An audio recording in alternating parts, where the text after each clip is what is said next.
আজও তেমন কিছু হলো না। সারাদিন কাজ করলাম কিন্তু মজুরি তো বাড়ছেই না, উল্টে যা দিত তাও কমিয়ে দিল। বাবুদের নাকি লাভ হচ্ছে না। তোমার এমন অবস্থা দেখে আমারও মনটা ভেঙে যাচ্ছে গো। এভাবে কিভাবে চলবে আমাদের সংসার? ছোট ছেলেটাও বড় হচ্ছে গো, ওকে তো এবার স্কুলে ভর্তি করাতে হবে। সেখানেও তো একটা বড়সড় খরচের ব্যাপার আছে। কিভাবে যে করব আমরা? জানি গো জানি, কিন্তু তুমি তো দেখছো এই গ্রামে কাজের যা অবস্থা, আমাদেরই তো কোনো রকমে চলছে। এরপর আর এসব করব কিভাবে? ছেলেকে দুবেলা খেতেও দিতে পারি না, তার উপর স্কুল, কি করে সম্ভব? কোনোদিন খেতে পায়, কোনোদিন পায় না। ছেলে মেয়েকে ঠিকমতো খেতে দিতে পারছি না, তাতে আমারও কষ্ট হয় গো। কিন্তু তুমি এভাবে বলো না গো। আমি যে কি করব কিছু বুঝতে পারছি না গো। গ্রামের পরিস্থিতি ভালো না, আর কাজের চাহিদাও কম। তবুও চেষ্টা করে যাচ্ছি, যদি কোনোভাবে আমাদের ভাগ্যের চাকা ঘোরে। তোমার এই এত কষ্ট দেখলে আমারও যে দম বন্ধ হয়ে আসে। কবে যে আমরা একটু সুখের মুখ দেখতে পাবো কে জানে।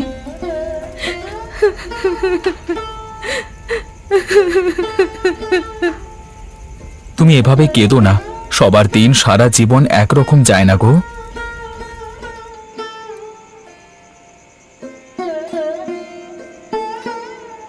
আর কতদিন এভাবে চলবে গো? দিন যায় দিন আসে, তবু আমাদের অভাব তো যায় না। জানি না গো কিভাবে চলবে। সারাদিন হাড় ভাঙা খাটুনি খাটি, তবুও সংসারে সচ্ছলতা আসে না। আমার চেষ্টার তো কোনো ত্রুটি থাকে না। তুমি চেষ্টা তো করছো, তবুও কিছুই হয় না। কখনো একবেলা খাই, কখনো একবেলা উপোস। ছেলেটাও খিদে পেটে শুয়ে থাকে। আমার যে এসব আর সহ্য হয় না। মা হয়ে এসব দেখতে আমি পারি না আর। জানি, কিন্তু গ্রামের সবাই তো একই সমস্যায় আছে। কাজ পেতেও এখন এত কষ্ট হয়। কাজের মজুরি তলানিতে এসে ঠেকেছে। হাড় ভাঙা খাটনি, আর মজুরি পাই ওইটুকু। কতদিন আর চলবে এভাবে? আমাদের ছেলেটা তো বড় হচ্ছে, তার লেখাপড়া সবকিছুই থেমে যাচ্ছে। আমি অসুস্থ হয়ে পড়ে আছে, তার জন্য ওষুধ কিনতে পারছি না। এভাবে কেমন করে চলতে পারে?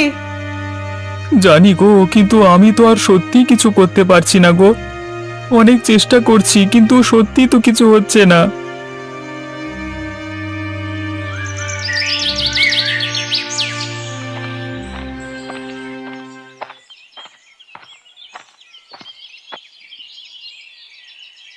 আরে কামাল, তুই? রফিক, অনেকদিন পর দেখা, কেমন আছিস? আছি একরকম, তোকে কি বলবো ভাই। এদিকে কাজ নেই, ঘরে খাওয়ার ব্যবস্থা নেই। তোর কি অবস্থা ওইদিকে? আমারও একই দশা রে। কাজের অভাব, টাকা পয়সা টানাটানি। ছেলে মেয়েকে খাওয়ানোর জন্য দিন রাত খেটে মরতে হয়, তাও অভাব মেটে না রে। হ্যাঁ, আমাদের গ্রামে কেউই ভালো নেই রে। তুই তো শুনেছিস নিশ্চয়ই, ইদানিং কাজ কমে গেছে। যাও বা কাজ আছে, সেগুলো এতই কম টাকা দেয় যে কি বলবো। হ্যাঁ রে, এই কষ্টের দিনগুলো আর কতদিন চলবে জানি না। মনে হয় আমরা কোনোদিন আর মুক্তি পাবো না রে। মুক্তি পাওয়া যায় না, মুক্তি খুঁজে নিতে হয় রে।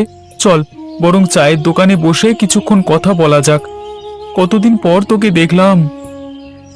সত্যি, বহু মাস পর দেখা হলো তোর সাথে। চ, বসে গিয়ে আর একটু চা খাই।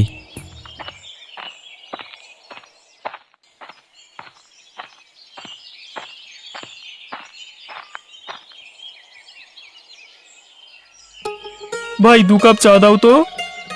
হ্যাঁ দিচ্ছি ভাই, আপনারা বসুন।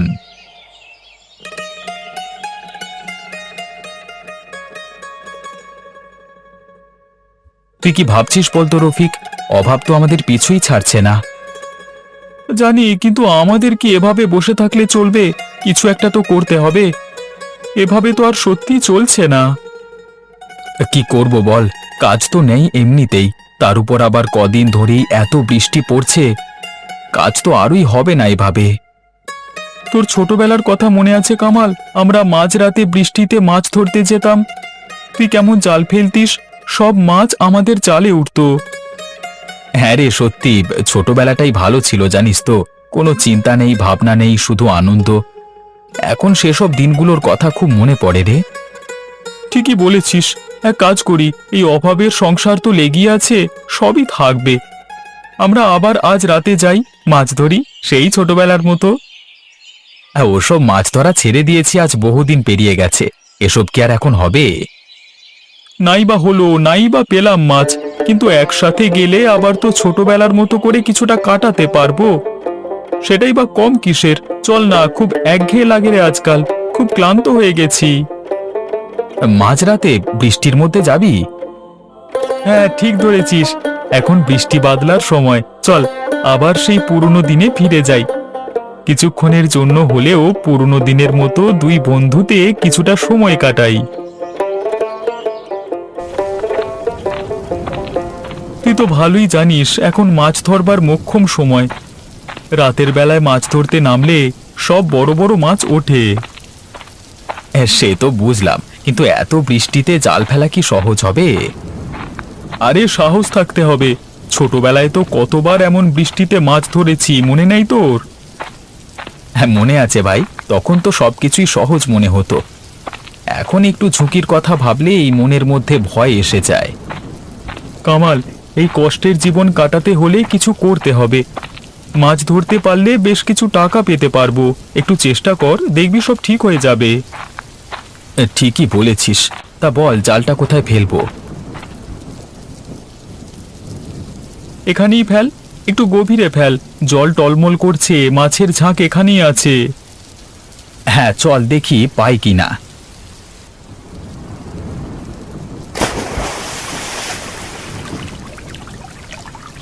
টান টান, বড় মাছ ফেসেছে মনে হচ্ছে। আরে হ্যাঁ, মনে হচ্ছে বেশ ভালো মাছ ধরতে পেরেছি।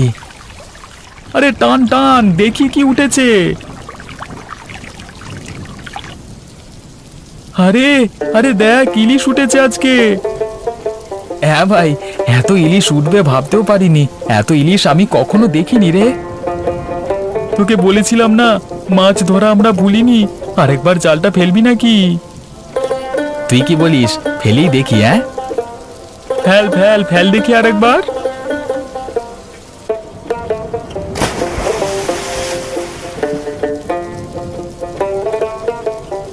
এত মাছ তো আগে কখনো দেখিনি রফিক, ছোটবেলাতেও কখনো এত মাছ তুলিনি।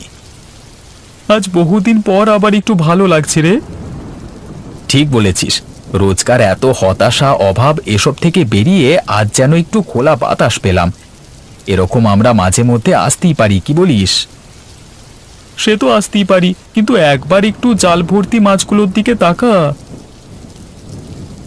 হ্যাঁ, বেশ অনেকগুলো মাছই তো পেলাম। এবার এত মাছগুলো কি করব? ভাগাভাগি করে বাড়িতে নিয়ে যাওয়া যায়, কিন্তু ওদিকে যদি ওরা বিরক্ত হয় তাহলে কি করা যায় বলতো? করব কি, এগুলো দিয়ে কালকে সকালেই বাজারে যাব, ভালো দাম পাবো, দেখিস। বাজারে বিক্রি করব, কিন্তু আমাদের থেকে লোকজন মাছ কিনবে, বিশ্বাস পাবে? আরে এখন ইলিশের চাহিদা তুই জানিস না। এই বৃষ্টির মধ্যে এত বড় বড় ইলিশের লোভ কেউ ছাড়তে পারবে না। বাজারে ভালো দাম পাওয়া যাবে, চিন্তা করিস না। কিন্তু এত সব চেনা জানা মাছ বিক্রেতা থাকতে আমাদের থেকে মাছ নেবে লোকজন? অবশ্যই নেবে। তুই মাছগুলো দেখ না, এরকম বড় বড় ইলিশ মাছ, তাও আবার একদম তরতাজা তোলা। আর দাম যদি বাকিদের থেকে একটু সস্তা রাখি তাহলে তো আর কথাই নেই। ঠিক বলেছিস, কতদিন পর এই রকম কিছু ভালো লাগছে। এতদিন ধরে শুধু সংসারের চিন্তা, আজকে যেন নতুন কিছু পেলাম। হ্যাঁ ভাই, এই কষ্টের জীবন থেকে একটু মুক্তি পেলাম মনে হচ্ছে। তবে এই মুক্তি দীর্ঘস্থায়ী হতে হবে, আমাদের দিন বদলাবি, দেখিস। তুই ঠিকই বলেছিস, সাহস থাকলে বিশ্বাস রাখলে সব সম্ভব। চল, এই মাছগুলো নিয়ে কালকে সকালেই বাজারে যাব, তারপর দেখা যাক কি হয়। হ্যাঁ, তুই ঘরে যা, আমি একটু জাল গোছাই, মাছগুলো সব তুলে নে, কাল ভোরেই বেরোবো। ঠিক আছে, আশা করি কালকে আমাদের ভালো দিন আসবে।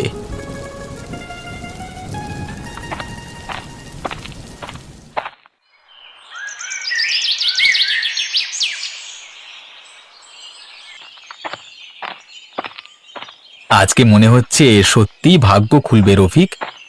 এত মাছ বয়ে নিয়ে যাচ্ছি, পিঠে ব্যথা হয়ে যাচ্ছে। হ্যাঁ, আজকে কষ্ট হলেও দেখবি সেই কষ্টের মোটা খেসারও তো পাবি আজকে, মিলিয়ে নিস। দেখিস বাজারে গিয়ে আমাদের মাছ বিক্রি দেখলে তুই অবাক হয়ে যাবি। তুই কেমন করে এত আত্মবিশ্বাসী থাকতে পারিস রে সব সময়? এত বিশ্বাস পাস কোথায়? শোন ভাই, দিন সবার একরকম যায় না রে, দিন বদলায়, সময় বদলায়। আর ইলিশ তো ইলিশই, বৃষ্টিতে উঠে আসা সবচেয়ে সেরা মাছ। তুই দেখবি কত লোক আসবে কিনতে, আমাদের মাছ সব থেকে ভালো বিক্রি হবে। আশা করছি আজকের পর আমাদের সংসারের চিন্তা একটু কমবে। আর যদি লাভ হয় তাহলে তুই আর আমি ভাগাভাগি করে ফেলবো। মাঝে মাঝে আবার রাতের বেলা বেরুবো, ইলিশ ধরা চালিয়ে যেতে হবে। ঠিক আছে, তবে প্রথমে দেখি আজকের দিনটা কেমন কাটে, কেমন বিক্রি হয়। চল ওদিকে যাই, ওখানে বড় মাছের দোকানগুলো বসেছে। দামটা কিন্তু ঠিকঠাক নিতে হবে। একদম ঠিক, চল কথা বলি।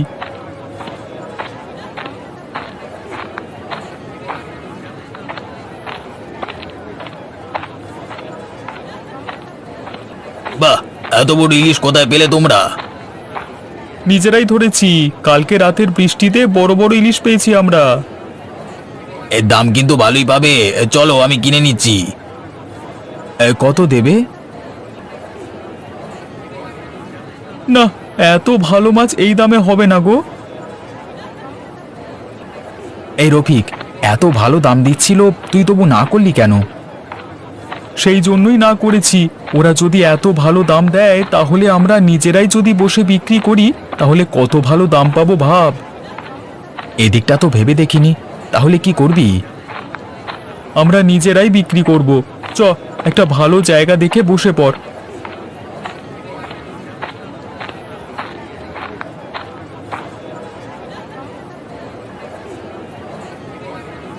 আমি একটা ত্রিপল নিয়ে আসছি, তুই হাঁড়িটা দেখে রাখিস কিন্তু।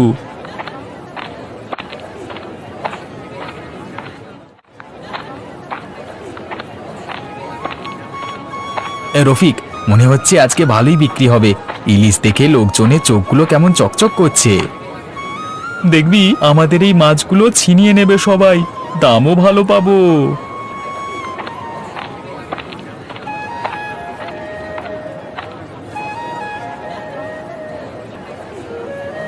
ওরে বাবা, এত বড় ইলিশ মাছ, দাম কত? ভাই, আজকের ইলিশ একদম টাটকা, দামটাও আপনাদের সাধ্যের মধ্যে। কিন্তু এত বড় ইলিশ মাছ এখন সহজে মেলে না। হ্যাঁ, ঠিক বলেছ। কত চাও? 150 টাকা কেজি। 150? এত কম দাম? ভাই, এই ইলিশ টাটকা, রাতে নিজের হাতে ধরেছি। এই বৃষ্টির মধ্যে নিজেরাই ধরেছি আমরা, তাই একটু সস্তায় দিতে পারছি। আচ্ছা ঠিক আছে, আমাকে 1 কেজি দাও। আমাকেও দাও, এমন ইলিশ পাওয়া মুশকিল। আমাকে 2 কেজি দিও কেমন? ঠিক আছে ভাই, তোমরা নিয়ে যাও, কালকে আরো আসবে। হ্যাঁ,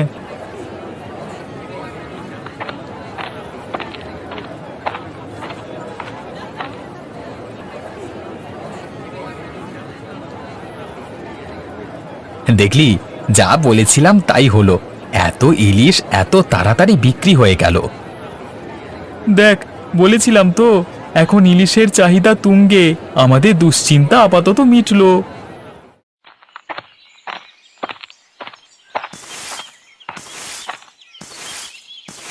এই শুনছো, আজকে যা হয়েছে তা তুমি বিশ্বাস করতে পারবে না। কি হয়েছে গো? এতদিন পর তোমাকে এত খুশি লাগছে আজ? এ দেখো, এতগুলো টাকা। রাতের বৃষ্টিতে মাছ ধরতে গিয়েছিলাম রফিকের সাথে, যা মাছ পেলাম সব বাজারে বিক্রি করে দিয়ে এলাম। এতগুলো টাকা? সত্যি? আজ কি তবে সত্যি আমাদের ভাগ্যের চাকা ঘুরলো? হ্যাঁ, অন্তত কদিনের জন্য আমাদের একটু ভালো কাটবে। তবে ভাবছি এভাবে আবার চেষ্টা করব। আমার মনে হয় মাছ ধরলে এই অভাব দূর করতে পারবো। আল্লাহ তোমার উপর কৃপা করুক আল্লাহ। এতদিন পরে তোমার মুখে হাসি ফুটলো। আমাদের ছেলেটার জন্য একটু পেট ভরে খাওয়ার মতো রান্না করতে পারবো কদিন। আমি কালকে ভালোভাবে বাজার করে আনবো। ছেলেটাকে ভালো করে রেঁধে দিও কেমন? অনেকদিন না খেয়ে আধপেটা শুয়ে থাকছে। আল্লাহ অনেকদিন পর আমাকে একটু শান্তি দিল আজ।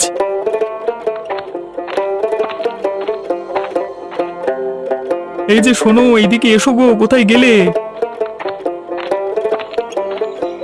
কি গো, কি হয়েছে? তোমাকে আজ খুশি লাগছে? আমরা রাতে মাছ ধরতে গেছিলাম, সেই মাছগুলো বিক্রি করে আজকে বেশ ভালো রোজগার হয়েছে। এই দেখো। এতগুলো টাকা? এত মাছ ধরলে কখন তোমরা? এই কালকে মাঝরাতে বৃষ্টির মধ্যে, আজকে ভাগ্য আমাদের সহায় ছিল, এত বড় ইলিশ ধরেছিলাম।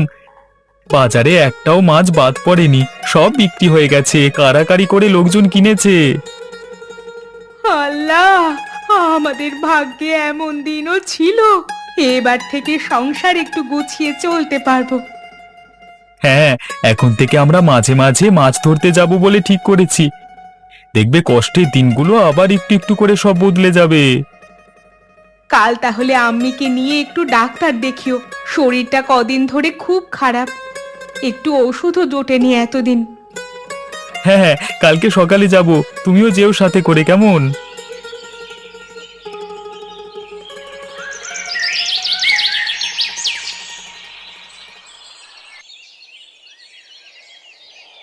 দেখেছিস ওদের এক রাতে এত টাকা কি করে পেলো কে জানে। হ্যাঁ ঠিকই বলেছিস, সে শুনলাম নাকি মাছ ধরা শুরু করেছে দুজনে। তা এত বড় বড় মাছ পেলো কি করে কে জানে। একে বলে ভাগ্য, বুঝলে? আমাদের তো এতদিনও ভাগ্যের শিকা ছিল না, আর ওরা এক রাতে মাছ বিক্রি করে এত টাকা লাভ করে ফেললো। হ্যাঁ, এমন ভাগ্য যদি আমাদের হতো, আমরাও তাহলে একটু টাকা পয়সার মুখ দেখতে পারতাম। দেমাগ দেখছো দুজনে, এর অহংকার যেন পাপ হচ্ছে না।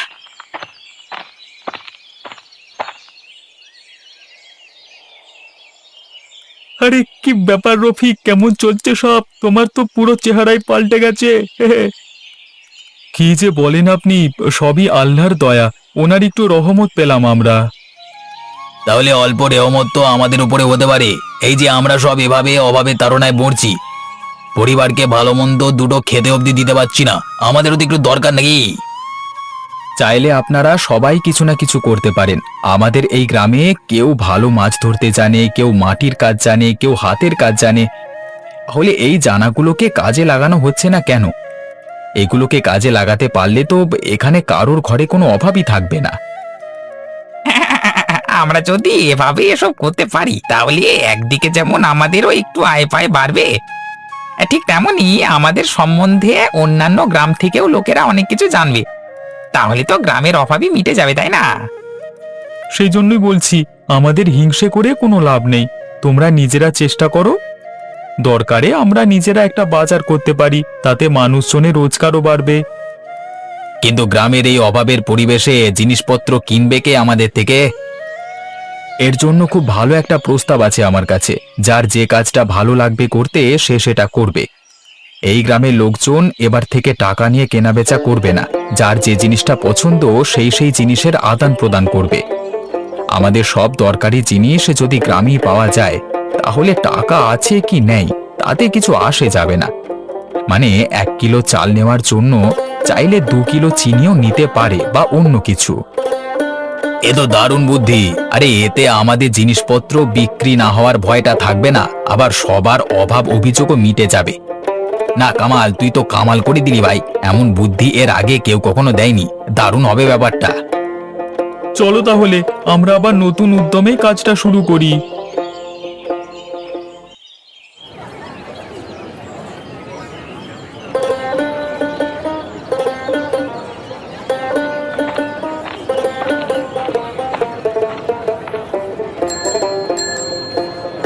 কি দেখছিস ভাই? দেখছি এই গ্রামটাকে, তোর একটা বুদ্ধি গ্রামটাকে আমূল বদলে দিল রে। অভাব সব রকম বুদ্ধির জন্ম দেয়, জানিস তো? এই অভাবটা তো আমরা সবাই দেখেছি, ভোগ করেছি। তাই আমরা যখন এর থেকে কিছুটা হলেও মুক্তি পেলাম, তাহলে বাকিদেরও কেন সাহায্য করব না? গ্রামটা তো সকলেরই। ওদের সবাইকে ঠিকঠাক রাস্তা দেখাতে পেরেছি, এটাই অনেক। ভবিষ্যতে যেটুকু সম্ভব হবে সেই সাহায্যটুকু করতে পারলেই হলো। অবশ্যই করব, আমরা যা পারবো সাহায্য করব, চেষ্টাটুকু অন্তত করব। আজকে মাঝরাতে মাছ ধরতে যাবি তো? বড় ইলিশ মাছ। তোর তাতে কোনো সন্দেহ আছে? হ্যাঁ